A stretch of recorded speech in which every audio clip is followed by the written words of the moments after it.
aprovechar al máximo este día, el último de la jornada. Hoy cerramos las neoplasias hematológicas con linfomas no-Hodgkin y Hodgkin, bueno, y con las exposiciones que corresponden. Esta lámina es para recordar los órganos linfoides primarios y secundarios. Cuando hablábamos de leucemias B o T, señalábamos los procesos de remodelación que se dan en la médula ósea, ¿no? Sobre todo para los linfocitos B y en el timo para los T, son los llamados órganos linfoides primarios. Y luego vienen los secundarios, donde termina ya el proceso de activación de los linfocitos B, T, NK o lo que corresponde. Entonces, la primera distinción que hay que tener para saber el origen biológico de una célula que da leucemia versus una que da linfoma es esta. Las células que dan origen a leucemia nacen en médula ósea si son B, en timo si son T, y las que dan linfoma ya dan su origen en tejidos posteriores donde se sucede la activación de estas células, de estos linfocitos. Este es el ganglio linfático, un órgano linfoide secundario que tiene, como habíamos dicho en algún momento cuando hablábamos de ecografía, sus espacios donde van progresivamente madurando los linfocitos B, la zona marginal, la zona central, biliar, la zona del manto, los folículos. Es una arquitectura que tiene pasos que se van a dar sucesivamente con vistas a la maduración del linfocito B para llegar finalmente a su etapa ulterior, que es la célula capaz de producir inmunoglobulina, la conocida célula plasmática, que también tiene posibilidad de malignizarse y nos da las neoplasias de células plasmáticas, dentro de las cuales la más común es el mieloma múltiple, pero no es el único, ¿no? Entonces, el linfocito B que salió de médula ósea y que ingresa al ganglio linfático puede malignizar a cualquier altura. Estas son las zonas normales, zona del manto, zona oscura del centro germinal, zona post-centro germinal, donde están los linfocitos B ya activados. Cualquiera de estas zonas puede malignizar y va a generar un linfoma distinto. Esto ya nos puede o nos debe llevar a la conclusión de que no hay dos linfomas iguales. Va a depender del momento en el cual se malignizó la célula. Mientras más cercana estuviese a la parte previa, es decir, a la etapa del linfoblasto, la conducta clínica va a ser más agresiva, más diseminada, como sucede con la leucemia linfática crónica o el linfoma de linfocitos pequeños. Es tan parecido a su conducta biológica del linfoblasto que la presentación clínica suele ser muy diseminada. Ganglios crecidos, linfocitosis, visceromegalia, entre otras cosas. Y en la medida que va avanzando el linfocito en su proceso ahora sí de activación, bueno, la anterior era activación, en la medida que va avanzando se van haciendo menos ubicuos, más focalizados. Como les decía, el punto más extremo de esta actividad biológica son los plasmocitos, que pueden dar desde plasmocitomas solitarios, displasias celoplasmáticas, mieloma múltiple, entre otras cosas, ¿no? Pero antes de llegar a hacer un plasmocito, el linfocito puede malignizar en la zona del manto, en la zona periférica, en la zona centrogerminal, en la zona post-centrogerminal, cuando ya son linfocitos activados, generando los distintos tipos de linfoma que conocemos. Linfomas de tipo B. Estoy ahorita en linfomas de tipo B, que salen de médula ósea y pasan por un ganglio, por ejemplo. Y van a comenzar a notar acá muchos nombres, algunos de los cuales vamos a profundizar porque son los más comunes dentro de los linfomas no Hodgkin. Estamos en no Hodgkin primero, ¿okay? Los folliculares de la zona centrogerminal, Burkitt muy frecuente en niños, y los difusos. Los linfomas difusos son, en nuestra realidad, los linfomas difusos de células grandes de tipo B son los más frecuentes en Perú y en Latinoamérica. Y estos linfomas difusos tienen a su vez dos posibilidades: pertenecen al centro germinal o a la zona post-centro germinal. Acá lo señalo en la parte inferior para rescatar la zona centro germinal, y en la parte de arriba está esquematizado la activación de los linfocitos que malignizan como un linfoma difuso, también de células grandes, pero de células activadas. Vamos a ver más adelante que estas tienen un pronóstico más delicado, son más rápidas, más agresivas, menos respondedoras a los tratamientos. Y hay otros linfomas, pueden ver por acá, por ejemplo, que ya se vislumbra el origen de los linfomas de Hodgkin. Los Hodgkin también tienen dos tipos, el clásico y el no clásico, que vamos a ver más adelante. Los linfomas de células de mando, los linfoplasmocitoides, linfoma de producción primaria, el mieloma múltiple, como habíamos dicho, todos son puntos de un espectro, de un mismo espectro, del espectro de la magnetización de los linfocitos B. Y los T también tienen su propia historia, ¿no? Los T, como habíamos dicho, sale el progenitor de la médula ósea, pero comienza la modulación en el timo. Y a partir de ahí tienen esa seguidilla de pasos de doble negativo, después doble positivo, y finalmente se selecciona a CD4 o CD8. Bueno, en fin, no es el momento para detallar este proceso, porque lo que nos ocupa hoy día son los linfomas. Entonces, cuando el linfocito T, linfoblasto, sale de la médula ósea, pasa al timo y termina su proceso de selección para saber si es un CD4 o CD8, hablamos de una malignidad en este momento para generar una leucemia linfoblástica T. Pero cuando ya pasa ese periodo de maduración y lo hace bien y pasa a los órganos post-tímicos, ya ingresa a un proceso que en el caso de los B fue el ganglio, etc. En el caso de los T también puede ser los ganglios linfáticos, los linfocitos T pueden ser activados en ganglio linfático también y generar posiblemente malignidades a esa altura, pero también en tejidos extraganglionares, la piel, el tejido hepatoesplénico, entre otras localizaciones, como vamos a ir viendo más adelante. Entonces, primer punto a tener en claro, leucemias viene de malignidad en órganos linfóticos primarios, sea médula, sea timo. Linfomas viene a partir de malignidad en órganos linfóticos secundarios con una célula ya más madura, menos ubicua, menos biológicamente activa, un poco más lentona, y esto puede ser distinto si es B o si es T. Por regla general, los T suelen ser un poco más agresivos y menos respondedores a tratamientos sistémicos, pero también existen opciones para ello. Vamos a comenzar a ver acá algunos de los test más comunes. En piel, por ejemplo, el tejido transnodal, la llamada micosis fungoide, o linfoma de células T, o el síndrome de Sézary, el linfoma de células T periféricos, sitios transnodales, por ejemplo, en la zona de la pirámide nasal, el linfoma de TNK, un linfoma muy agresivo, angiocéntrico, necrotizante. Vamos a ver un poco más adelante algunas cosas más. Pero los más comunes, los linfomas T periféricos, los angiomonoblásticos y los ALK positivos. Los ALK, los linfomas de células grandes, anaplásicos, que pueden ser ALK positivos o ALK negativos. Muy bien, esos son los más comunes.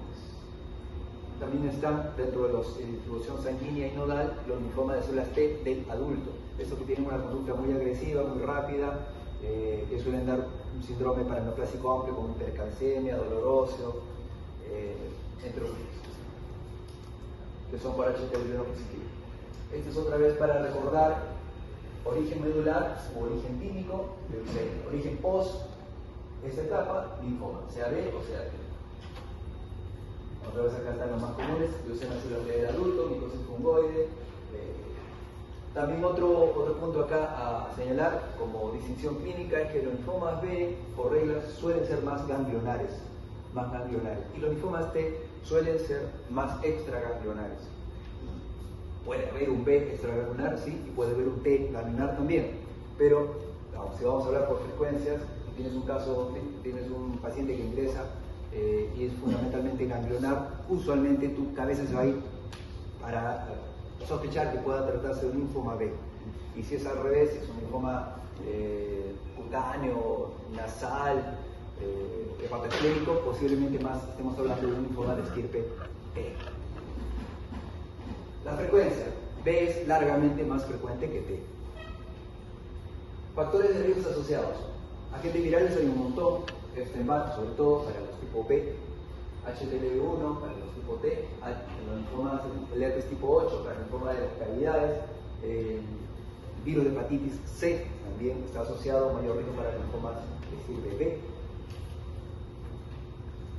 Agentes bacterianos, el pylori ya lo sabemos, ¿no? El linfoma gástrico, entre otros, linfomas MAL, Borrelia, Campylobacter, Clamidia, linfoma de anexos oculares, por ejemplo, Campylobacter dando el mal del intestino delgado. Y hay una asociación entre personas que han tenido tuberculosis y desarrollo posterior del linfoma. Es un riesgo mínimo, pero ligeramente superior al que tiene la población normal, o que no ha tenido TB. Otro factor de riesgo para el linfoma, el problema de los pulmones. Todo lo que suponga una estimulación crónica linfocitaria puede aumentar la chance de tener linfoma. Dentro de ellos, la tiroiditis, los Sjögren, las artritis, los lupus, etc. son un factor de riesgo para linfoma. Y últimamente, exposiciones ocupacionales, agricultores, ganaderos, etc. Tintes para cabello, sobre todo los permanentes, sobre todo los plásticos. Y debo señalar acá dos cuestiones extras que se están viendo últimamente, es la asociación de tatuajes y linfoma en general, sobre todo de estirpe B, pero como pueden ver en la lámina hay muchos subtipos que pueden afectar a los tipos Hodgkin follicular, incluso no follicular, marginales, etc., que estarían asociados a tatuajes. Mientras más extenso, mayor el riesgo, mientras más número, mayor es el riesgo. Esto es una cuestión que, como podrán sospechar, todavía está en investigación porque la popularidad de los tatuajes no es tan vieja, y para que el cáncer se manifieste requiere una década o dos para comenzar a hacerse notar, así que tener cuidado con eso. Y hay otro linfoma asociado a implantes mamarios, que lo vamos a describir más adelante, que también se está comenzando a ver su asociación entre implantes mamarios, ya sea por cuestiones estéticas o por reconstrucción, una paciente que tiene cáncer de mama, pero se está viendo, hay una asociación que continúa siendo estudiada, pero parecería que hay algo por ahí. Bueno, epidemiología de los... Las neoplasias B más comunes, esto es B, sí, esto es B. Le decía la leucemia linfática crónica, o llamada también linfoma de linfocitos pequeños.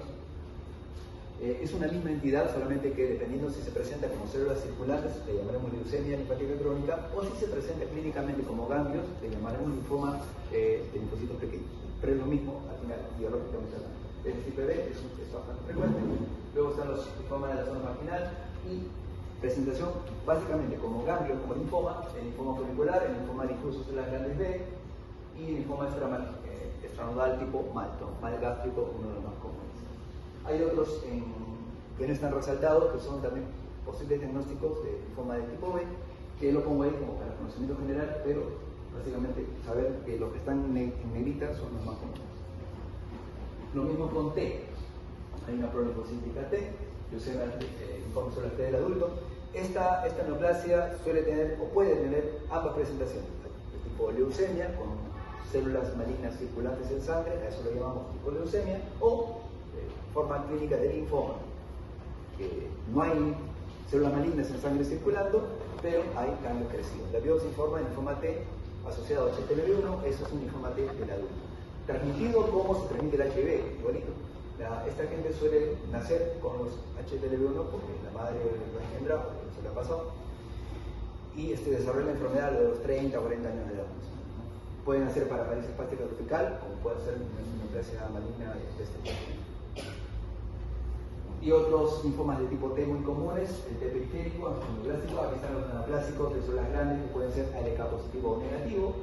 Los extranodales, lo que dan esta afectación de la pirámide nasal con tejido necrótico abundante, sobreinfectado, muy difícil estéticamente de tratar. Y luego están los linfomas térmicos, micosis fungoide, vamos a ver unas fotos luego, y el síndrome de Sézary, que lo vamos a definir también más adelante. Esto es la frecuencia de los B, pueden ver cuando está linfoma difuso, más común, luego está el folicular, marginal no hay tanto en nuestra realidad, pero también se escribe universalmente como los más comunes, y la leucemia linfática crónica, o llamada también linfoma de linfocitos pequeños, ¿no? Ya le dije, dependiendo de si se presenta como leucemia o como linfoma, que es biológicamente la misma enfermedad. Luego hay linfomas ya menos comunes, el manto, Burkitt. El Burkitt está ahí en pequeña proporción, pero si sectorizaríamos el asunto, esto para hablar de neoplasia pediátrica, diríamos que el Burkitt es el segundo más común después del linfoma linfoblástico T mediastinal. Esto es lo anterior a B, ahora vamos a los T. Linfoma T periférico, la cuarta parte de los pacientes, angioplástico, los NK y los ATL, ¿no? Linfoma celular T del adulto. Luego vienen los anaplásticos, ALK positivo, ALK negativo, y ahora esto ya son frecuencias mucho menores. Pero pueden ver ahí el papiloclínico, el hepático, el primario cutáneo, subcutáneo, o sea, son localizaciones que, como pueden ustedes notar, son más extraganglionares que nodales. Al examen físico, ¿qué vamos a encontrar en el paciente con linfoma? Bueno, lo típico, linfoma nodal, cambio, ¿no? Ganglios crecidos en cualquier parte del cuerpo, a veces palpables, a veces no, porque están en mediastino, en abdomen, no sé. Pero ganglios, en la presentación nodal fácil, un ganglio linfomatoso, un ganglio no pétreo, como la neoplasia sólida, sea cuando palpen su primer cáncer de próstata o rectal, nunca van a olvidar la consistencia pétrea. Cuando palpen un ganglio por linfoma, van a notar que es un ganglio aumentado de tamaño y consistencia, pero no es un ganglio pétreo, es un relativamente blando, crecido, generalmente indoloro. A veces se presenta ese síndrome de post-Crohn, que es cuando tomas alcohol, duele el ganglio, fundamentalmente dado el linfoma de tipo Hodgkin. Hay que describir el tamaño, la consistencia, la movilidad. A la hora que ustedes hagan el examen físico y lo presentan en la historia clínica, hay que describir las características semiológicas del ganglio, la ubicación, el tamaño. El oncólogo o el interno siempre debe andar con su tensión, con su centímetro, y hay un aparatito que lo usan los carpinteros que se llama el caliper, que es una cosita que mide los diámetros. Es interesante, es necesario tenerlo para la dimensión de los ganglios. El caliper, compran en cualquier ferretería o en librería. Se debería describir también circulación colateral anexa, movilidad, ¿no? Dolor. Los ganglios linfomas suelen ser indolentes, indoloros, no dolorosos. Y luego están las localizaciones extranodales. Una de las más afectadas, sobre todo en el linfoma tipo B, es el anemia de Waldheim. Y luego los otros tejidos, ¿no? Nosotros somos pacientes con linfoma de mama, un montón de ubicaciones, ¿no? Linfoma cerebral, mucosa gástrica, colónica, etc. Este es el linfoma tipo nasal. Tipo nasal porque se descubrió primero en la nariz, pero ahora hay otras localizaciones. La característica es un linfoma que infiltra los vasos sanguíneos, es angiocéntrico, y al infiltrarlo disminuye el aporte sanguíneo al tejido y finalmente se necrosa. Se necrosa, se hace un hueco ahí en la pirámide nasal, a veces se ve, a veces no, pero luego se sobreinfecta y genera cuadros clínicos muy aparatosos, muy tristes, psicológicamente muy difíciles de llevar, ¿no? Realmente hay gente joven, ¿no? 30, 50 años. ¿Qué más buscamos clínicamente? Visceromegalia. Visceromegalia, a diferencia de los tumores sólidos, la neoplasia hematológica infiltra vísceras a modo de infiltración, no tanto a modo de nódulos. Un cáncer de colon metastásico a hígado lo vemos como nódulos en la tomografía o en la eco. Cuando una neoplasia hematológica invade vísceras, hígado vaso, no lo hace necesariamente de manera de nódulos, sino de manera difusa, infiltra y puede papar el hígado y vasos bastante grandes. Bueno, hay que conocer las maniobras de relación de hígado vaso también, que son también que ya lo han visto en serio. Los síntomas de fiebre, sudoración, prurito. Prurito ya no está considerado tanto como síntoma de baja de fiebre, baja de peso, sudoración. El prurito, igual, si se presenta hay que describirlo. Todos los síntomas, sea de linfoma, de cualquier cáncer, positivos al debut, tienen que ser documentados y monitorizados para efectos de evaluar la respuesta al tratamiento. Esos son los síntomas B. Y claro, y los síntomas asociados al órgano comprometido. Si yo estoy viendo un paciente con linfoma mal gástrico, tendré que evaluar y seguir síntomas asociados a eso, ¿no? Al estómago, pues. Exámenes auxiliares contribuyen a el paciente se le toma todo el hemograma completo. A veces podemos, como no, encontrar alteraciones en el hemograma, anemia o algún tipo de sintopeña. Pero no es la regla porque no es una afectación a médula ósea, pues, extramedular. En la parte bioquímica, a menos que haya infiltración nuevamente, no deberíamos encontrar nada en el perfil hepático o en la creatinina, pero sí deberíamos buscar la DHL, porque esa nos indica velocidad de duplicación y también nos va a servir como factor pronóstico, como vamos a ver más adelante.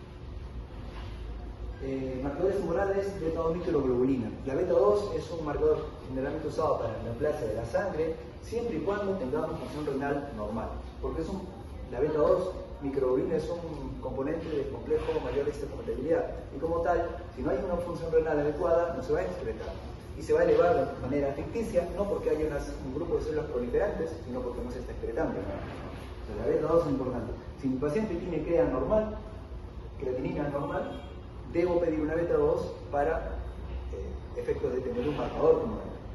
Inmunológicos, por todo lo que hemos dicho, hay muchos virus y bacterias asociados a linfoma. Entonces yo necesito saber si la etiología de mi paciente, del linfoma de mi paciente, tiene que ver con estos virus.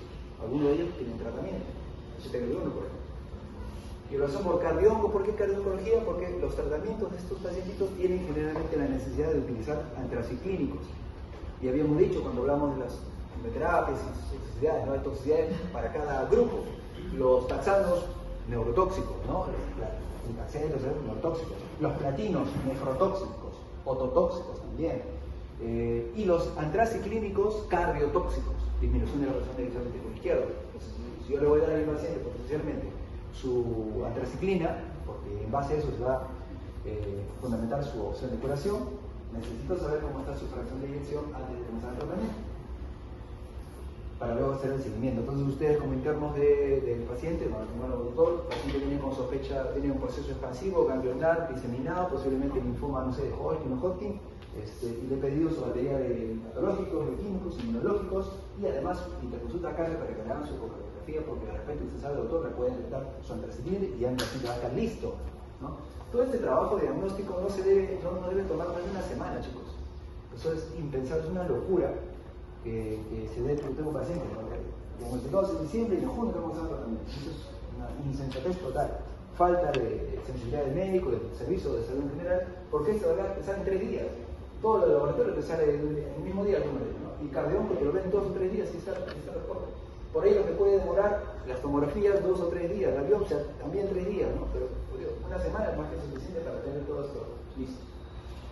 Y reservé para el último lo de las proteínas, porque como saben, mientras más madura sea un linfocito B, más chance tiene de aprender a secretar inmunoglobulinas. Y si la secreta, si tu sospecha es una neoplasia de célula B muy madura, podríamos también tener otro marcador tumoral que es la proteína que está formando, ¿no? Y esto te genera un pico monoclonal en el proteinograma electroforético que luego tú puedes seguir también. Se usa de todas maneras para el diagnóstico y seguimiento de los pacientes con mieloma múltiple o cualquier neoplasia de células plasmáticas. Y en el caso de las neoplasias de células B no plasmáticas o no plasmocitoides, lo podemos seguir también cuando tienes sospecha de eso o encuentras en el perfil hepático una elevación importante de las globulinas, ¿no? De las globulinas o una inversión albuminoglobulina, siempre que no sea por desnutrición, que a veces puede pasar. Tú podrías decir, doctor, acá hay un pico de globulinas que no me cuadra, no tendría por qué tener más globulinas que albúmina. ¿Qué le parece, doctor, si le pedimos un proteinograma o una inmunoelectroforesis, que es lo que se hace, ¿no? Uy, vas a quedar un rey, ¿no? Y es solamente un ejercicio teórico de lo que corresponde cuando uno evalúa a una persona que tiene un síndrome linfoproliferativo. Linfoproliferativo puede ser un poquito maduro, porque recuerden, cuando hablamos de leucemia también, los pacientes de leucemia pueden tener ganglios, pero los ganglios, ¿cómo son de las leucemias? Pueden ser pequeños, diseminatazos, diferente al linfoma. El linfoma generalmente ya se focaliza en un lugar más definido, no tiene un cuadro agudo, el paciente suele ir por consulta externa, a diferencia de una persona que debuta con leucemia, ese suele ir por la emergencia. ¿Sí? Entonces, tienes ya condiciones en la cabeza que dicen, no, este paciente podría, a ver, vamos a chequear su cuestión albuminoglobulina, ¿está invertido o no está invertido? Si está invertido, mayor razón para decir, doctor, una inmunotransferencia o un proteinograma por lo menos, y vamos a ver, si encuentras el pico monoclonal, la hiciste, porque tienes un marcador tumoral más. Por imágenes, se debe tomografiar al paciente con contraste siempre con soltero, abdomen, pelvis y tórax. Ahora, si hay la posibilidad de tener PET scan, podríamos usarlo, porque de esa manera le ahorramos al paciente la función de la médula ósea. Como les decía hace un tiempo, es un procedimiento que, bueno, bien hecho no da dolor, pero la mayoría de casos no los hacen bien. Entonces, el paciente se queda con un dolor importante acá, le saca un pedazo de hueso, y además que la sensibilidad diagnóstica del aspirado nervioso con biopsia de hueso es del 70%, siempre y cuando saque 2 de estas cilindros. Y generalmente no hacemos 2, hacemos una, porque justamente es incómodo y es caro también. El punzón cuesta como 200 soles, un poco más, el punzón para hacer la biopsia. Esas cosas también tienen que saber. Cuando se van a meter a ser médico, no solamente saber la teoría y responder el examen, sino saber en la cancha cuánto cuesta un proteinograma, cuánto cuesta un hemograma, cuánto cuesta un tipo de aspirado en la ósea, cuánto cuesta una función lumbar, porque van a tratar con gente que en la mayoría de los casos no tiene un seguro particular que le cubra todas esas cosas. ¿Cuánto cuesta un PET scan? Desde médicos, como decía Paso Francisco, hay que callejonear también la medicina, ¿no? Hay que saber en la calle cómo ayudas al paciente. El estadiaje, a diferencia del TNM, en linfomas se hace a partir del sistema de ANR, que tiene 4 estadios también. Para decirlo en breve, en corto, estadio 1, cuando tienes afectación de un territorio ganglionar, Cuando estadio 2, cuando tienes afectación de más de un territorio granular, pero solamente es de un lado del diafragma, bien arriba o bien abajo, pero no es bilateral. ¿Okay? Estadio 3, cuando tienes afectación de muchos territorios granulares, o de dos, pero que uno sea arriba y uno sea abajo del diafragma. Ese es el parámetro. Y estadio 4, cuando hay infiltración difusa de algún órgano no ganglionar, o sea, médula, sea vaso, hígado, lo que sea. ¿Okay? Entonces, estadio de análogo. Determinamos el análogo de un paciente con tomografías, o idealmente con el PET scan. Le decía que el PET scan reemplazaría la necesidad de hacer actividad de médula ósea y biopsia de hueso, ¿sí? Pero es bastante más caro, que debe ser 5.000, 6.000 soles, y la radiación más, pero bueno, es un examen que estadifica mucho mejor a los pacientes con linfoma que en nuestras clínicas convencionales. Un punto para la posibilidad de infiltración cerebral o meningoencefálica.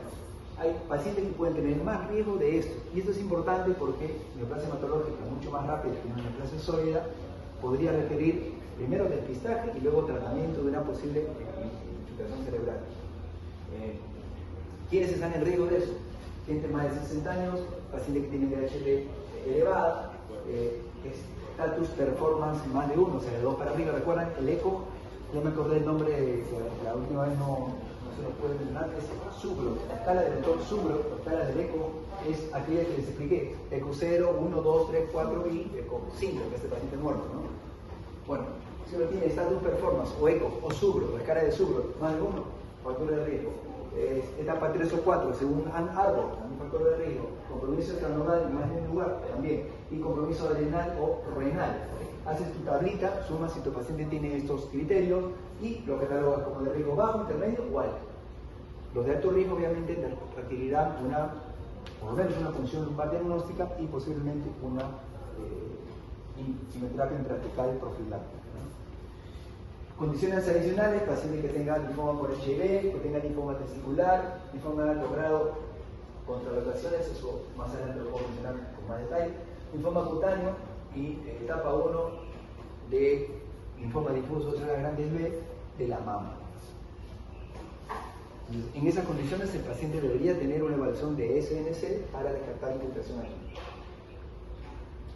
El índice pronóstico internacional o INPI. Esto se apoya en condiciones semiclínicas fáciles de documentar por un interno de medicina. ¿Cuáles son? Nuevamente, factores de riesgo IPI, mayores de 60 años, DHL anormal, ANARO 3-4, SUBRO de 2 a 4 y signos extraordinarios más duros, parecido al anterior. Y con eso estableces tu criterio o tu IPI, ¿no? El paciente, por ejemplo, tiene síndrome linfomatoso, diseminado, primario cervical, IPI de bajo riesgo. Esta descripción debe ser la conclusión de la presentación en la historia clínica de una persona que tiene linfoma, con tu categoría de IPI, porque no es nada en otro mundo. La DHL la saca en el laboratorio, el cerebro clínico lo puedes palpar, etcétera, etcétera. Y hay que, sin embargo, señalar que las personas menores de 60 años tienen un IPI ajustado de la edad, donde obviamente ya no se considera la edad, sino solamente el estado de performance, nivel de DHL y el ANT-ARBO. Esos tres parámetros, si el paciente tiene los tres parámetros, es un paciente de alto riesgo.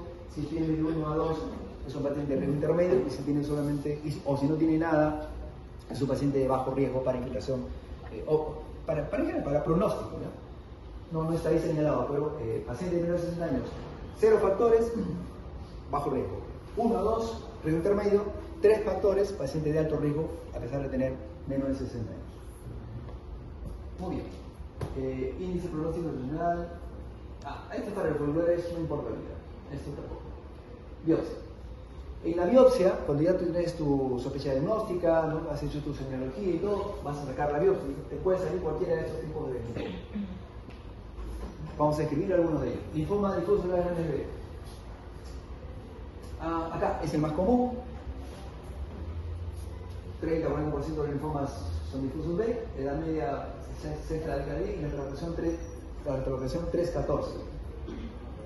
Este es el algoritmo por inmunohistoquímica. Recuerden que les había dicho que los difusos B pueden ser o centrogerminales o activados y que eso les va a dar una categoría de pronóstico muy diferente, también un tratamiento por ahí diferenciado.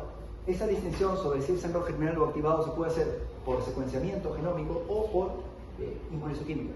Obviamente, este inmuno también tiene sus bemoles porque no todo, la inmuno, recuerdan, es una evaluación de la expresión proteica de una secuencia determinada de ADN. No necesariamente es, pero se acerca bastante. Entonces, si tenemos un paciente con difuso B grande, que queremos saber si es centro germinal o está activado, porque eso le va a dar diferente calidad pronóstica, lo teñimos con CD10. Si sale el CD10 positivo, es un centro germinal, buen pronóstico. Si el CD10 sale negativo, lo teñimos con BCL6. Si sale positivo, perdón, si sale negativo el BCL6, es un activado, mal pronóstico. Pero si sale positivo, todavía le queda una chance. Pedimos el MUM1. El MUM1, si sale negativo, es un centro germinal. Y si sale positivo, es un activado. Este algoritmo se le llama el algoritmo de Hans y nos sirve para distinguir por inmunohistoquímica si el difuso B que estamos evaluando, que es el más común, resulta ser de pronóstico adverso, porque es un activado, o de pronóstico medio, que es un centro germinal.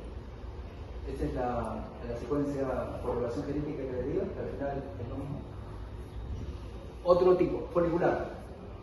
El segundo linfoma más común, 20-30%. La translocación así, acá ya es 14-18. Eso ello tiene como consecuencia la sobreexpresión de una proteína antiapoptótica llamada BCL2. Es un linfoma por naturaleza indolente, que significa que lo puedes tener años o décadas y no pasa nada. Sin embargo, puede virar, puede mutar hacia un linfoma agresivo. El folicular puede virar a un linfoma difuso de la grande B, incluso activado. A este fenómeno de transformación no se le conoce como el síndrome de Richter. Hago esta acotación porque sí hay un síndrome de Richter que se refiere a una mutación de un linfoma indolente a un linfoma agresivo. Pero este síndrome de Richter se refiere a la transformación de un linfoma de linfocitos pequeños o leucemia linfática crónica, de la que le hace un ratito, virando hacia un linfoma difuso agresivo. Este viraje entre un linfoma indolente tipo leucemia linfática crónica hacia un linfoma difuso activado o linfoma grande B se conoce como síndrome de Richter. Sin embargo, el folicular también puede virar, pero ojo, a este viraje entre folicular y difuso activado no se le conoce como síndrome de Richter. Es mera y exclusivamente de leucemia linfática crónica a difuso B. Este folicular suele ser primariamente ganglionar, suele tener ganglios periféricos, es infrecuente que afecte órganos distintos a los ganglios.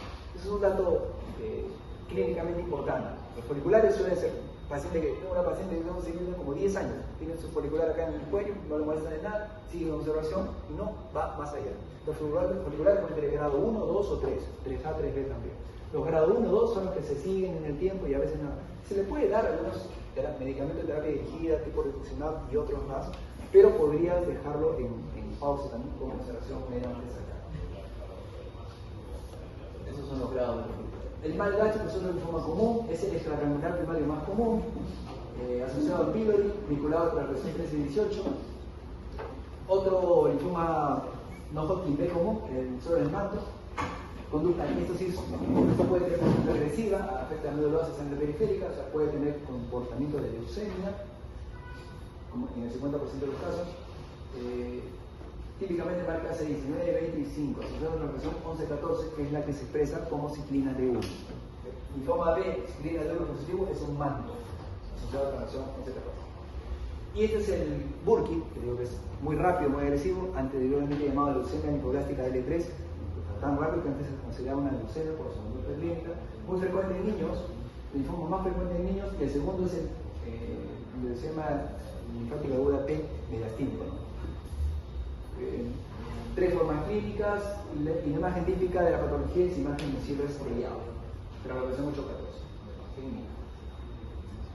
Linfomas T, así a grosso modo y rápido, en la micosis fungoide, son lesiones que por su nombre ya lo sospecha, parecen ser hongos, ¿no? Parece ser una micosis, pero no es nada que ver con un linfoma. El suelo T infiltra la piel. Son lesiones descamativas, eritematosis, a veces color marrón, marmoleado, eso es el linfoma T. Y el síndrome de Sézary es una mezcla de eritrodermia, o sea, linfoma que infiltra la piel, más prurito importante, prurito que a veces llega a ser hasta sangrante, y células malignas en sangre periférica. Esto es lo que se conoce como síndrome de Sézary, asociado a linfomas T. Y una lámina sobre los linfomas anaplásicos de células grandes asociados a implantes mamarios, que es una neoplasia de reciente descripción.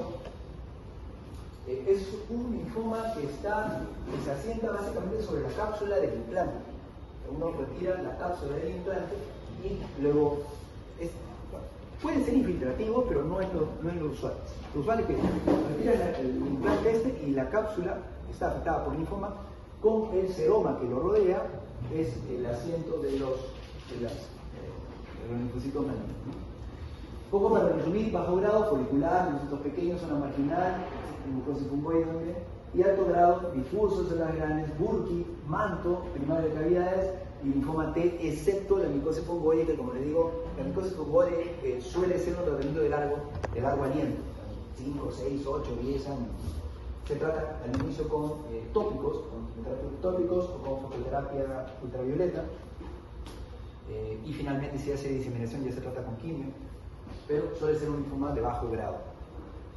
Así como catalogamos, así me recuerdan cuando hablamos del cáncer sólido, focalizado, diseminado o localmente avanzado. En linfomas es bajo grado o alto grado.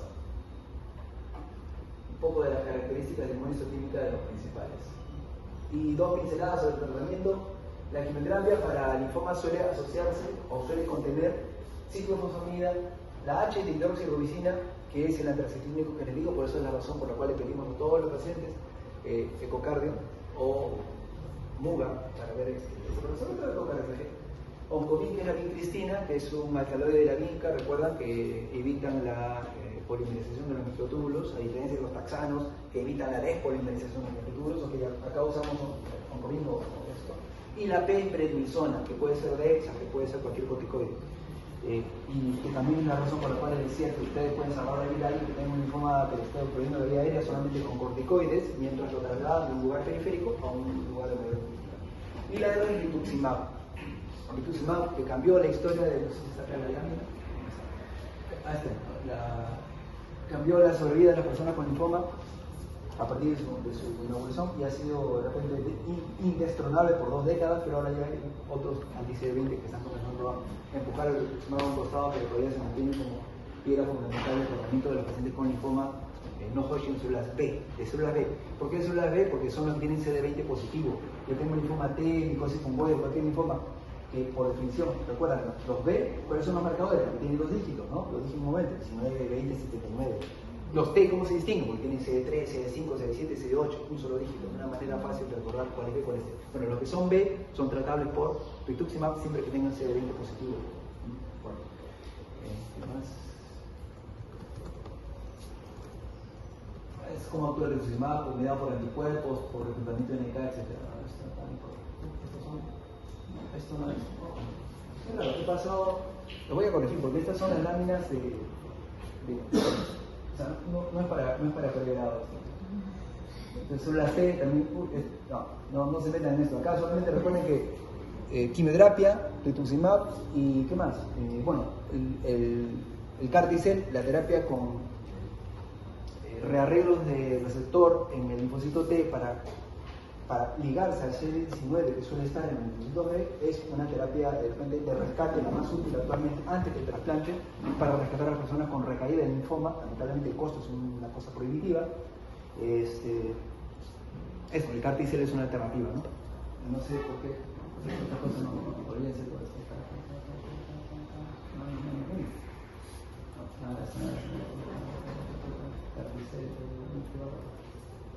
Otra cosa que sí me importa es que sepamos que en linfoma, en neoplasia hematológica, sobre todo en linfoma, tenemos que prevenir al paciente porque cuando le demos primero la quimio y luego el rituximab, vamos a disminuir también su capacidad de defensa frente a infecciones.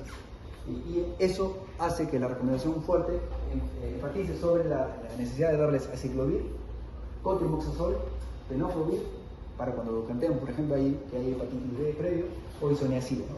Uno ya tiene que personalizar de acuerdo a su paciente, pero es necesario pensar en este tipo de profilaxis cuando vas a comenzar un tratamiento, sobre todo que puede incluir anticuerpos monoclonales como el rituximab, y decirle al médico que está pasando, dice: doctor, paciente linfoma, finalmente, ¿sabe qué? La biopsia salió CD20, doctor, es un linfoma B, difuso, folicular, lo que ustedes digan, ¿no? Sé que le han programado para su quimio, ¿qué le parece si ya comenzamos la profilaxis? Porque a veces se nos pasa, los oncólogos estamos tan abocados en la quimioterapia que se nos pasa. Y al final no nos pasa, y nunca le dimos ni por lo menos el cotrimoxazol. Y de la misma manera las vacunas, ¿no? Contra neumococo, contra gripe, etc. Ahora les voy a pasar el verdadero con esto. Hodgkin. Hodgkin. Bueno, eso fue medio de la primera clase de verano Hodgkin. ¿Alguna pregunta hasta aquí sobre el Hodgkin? Hodgkin.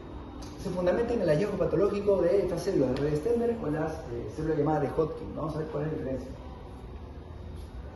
Esta es la de Stemmer. Ya habíamos dicho que en el proceso de modelación del post-médula ósea, cuando el linfocito B entra ya a activarse en el ganglio, pasa a la etapa del centro germinal, ¿no? Y en el centro germinal puede malignizar.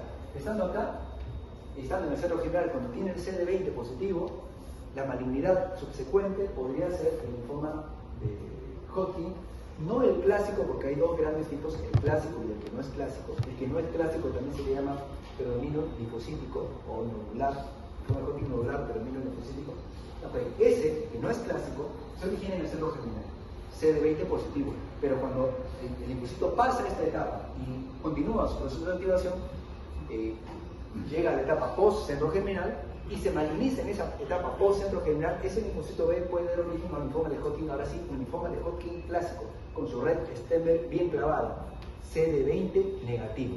Es importante esta distinción, desde el punto de vista académico y también terapéutico.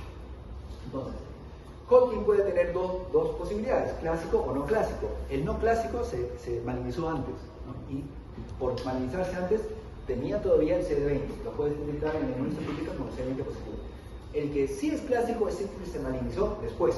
Linfoma de Hodgkin clásico, post-centro germinal, CD20 negativo. Epidemiología, 10% de todos los linfomas, ya lo habíamos dicho antes. Tiene una distribución bimodal, pico en 20 años, pico en 65 años, y la mayoría son en varones, aunque tienen sus bemoles por ahí, ¿no? Tienen sus direcciones. Factores de riesgo, socioeconómico y medio ambiente. Ahora con la globalización es cada vez más borroso, pero bueno, por lo menos históricamente se dice que el estado socioeconómico deprimido tiene más chance de un Hodgkin que uno no. Algunos agentes ambientales, el TEMBAR, HIV, ahí están las tasas, los ratios de riesgo, inmunosupresión, personas autoinmunes y riesgo familiar. Clasificación, ya le decía, clásico y el nodular con predominio linfocítico. ¿Okay? Este de lejos es el más común, CD20 negativo. El de acá, que es un poco más temprano, CD20 positivo. Clásico, CD20 negativo, esclerosis, cerebral mixta, rico en linfocitos y liberación linfocitaria.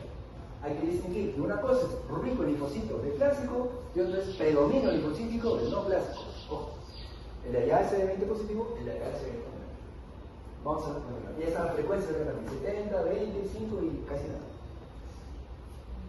Esta es la distribución en el Revaliati hace unos casi ya 10 años. Pueden ver el esclerosis radar. Estos no son porcentajes, son números absolutos. El esclerosis general de lejos, cerebral mixta, depresión linfocitaria, linfocitos y los no clasificados. Masculino más que femenino, pueden ver, ¿no? Clásico. Acá ya les había adelantado algo. CD30 positivo, CD15 positivo también. Edad bimodal. Asociado generalmente al virus de Epstein-Barr. Otra manera de distinguirlos entre los clásicos y los no clásicos. Los clásicos, CD20 negativo, Epstein-Barr. Y el Epstein-Barr tiene también su traducción por inmunistoquímica, el LMP1. Lo vamos a ver más adelante. Van a encontrar en la histología las clásicas células de Hodgkin mononuclear y multinuclear, la de red Stemmer y la multinuclear. Pueden tener generalmente dos núcleos, pueden tener 2, 3, 4. Pero lo que caracteriza a los Hodgkin es que su patrón histológico, ustedes van a ver, más adelante debe estar la biopsia, ¿no? Van a ver, por decir, no sé, 1000 células en la microscopía óptica y de las 1000 habrán 3 Hodgkin. El paciente con linfoma de Hodgkin tiene la célula mala, pero tiene sobre todo un montón de unas células reclutadas que van a favorecer la persistencia del linfoma. O sea, la célula de Hodgkin es una célula muy,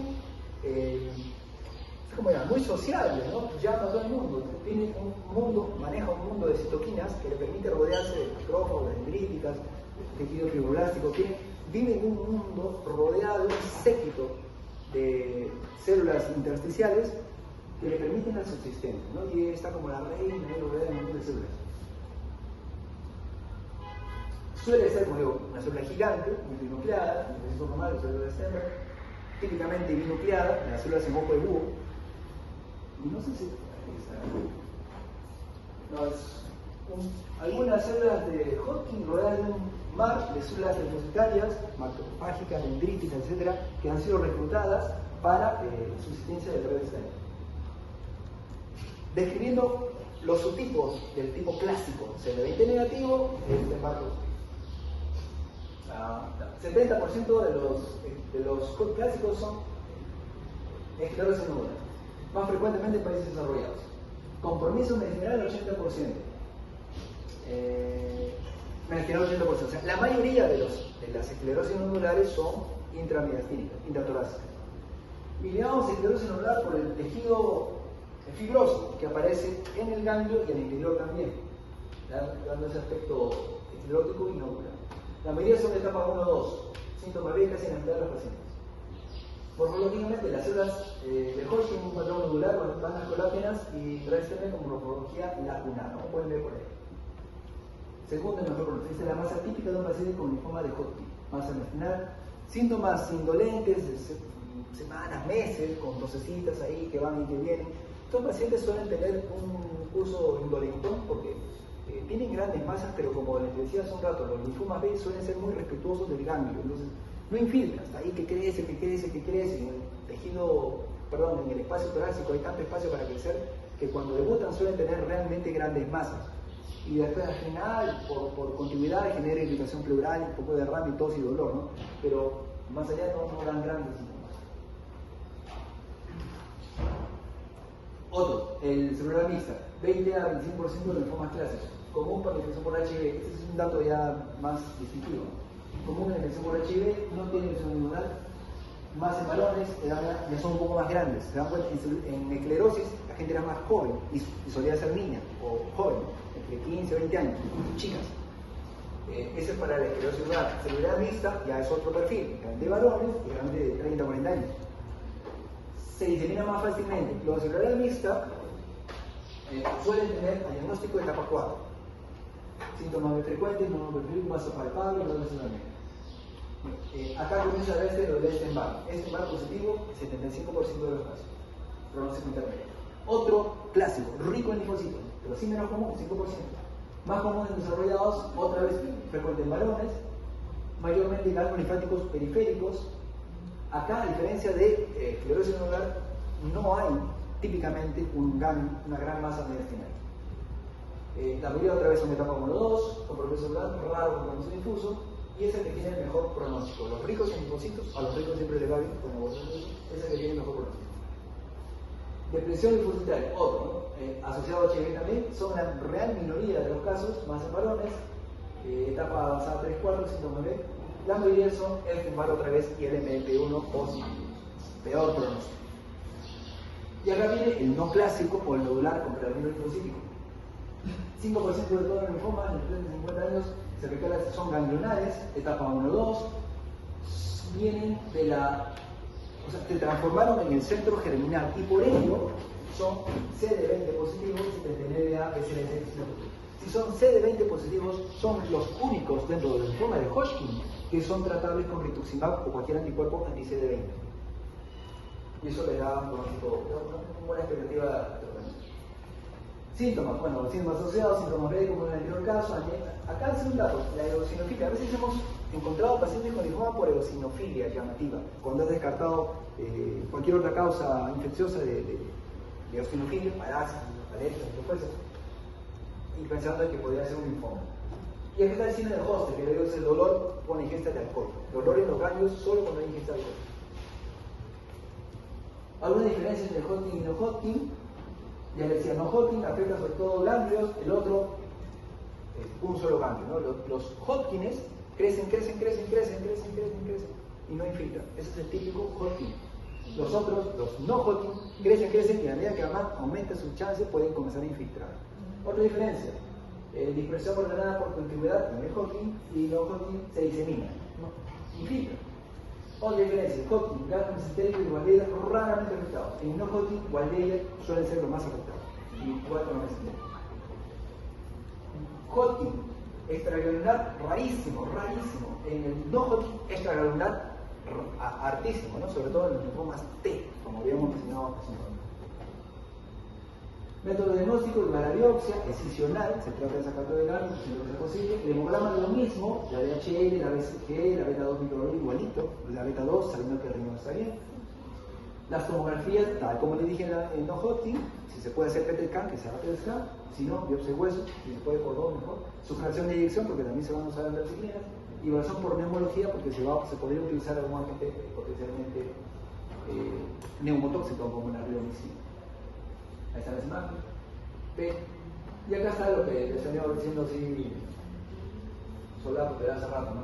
CD15 y CD30 positivo, Hodgkin, en el nodular, predominio específico nodular, que no es clásico en el Hodgkin, CD20 positivo, 45 ya positivo, el Epstein-Barr virus sobre todo en el clásico, y después, lo más importante es lo que les he señalado en esos cuadraditos. El estadiaje también se hace por el Narwhal, y estos son el índice o el score pronóstico para los Hodgkin, que considera cosas fáciles de medir, albúmina, hemoglobina, el sexo, etc. Esto lo podemos hacer, y acá está, dependiendo del score que te salga, no sé, pronóstico adecuado, bueno o malo. Tratamiento, quimioterapia, acá otra vez hay demasiadas cosas. Esto es la quimioterapia, se está usando anti-CD30, que es el rituximab vedotin, que es un anti-CD30 ligado a una quimio. O sea, como habíamos hablado en su momento, creo que por MAM,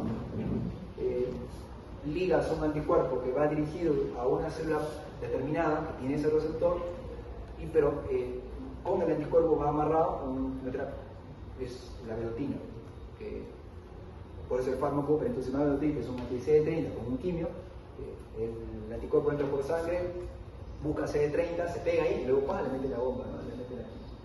También está presente la inmunoterapia tipo nivolumab, sobre todo eso, después no se organiza más. Rituximab solo para los casos no clásicos que tienen CD20 positivos. ¿Alguna pregunta?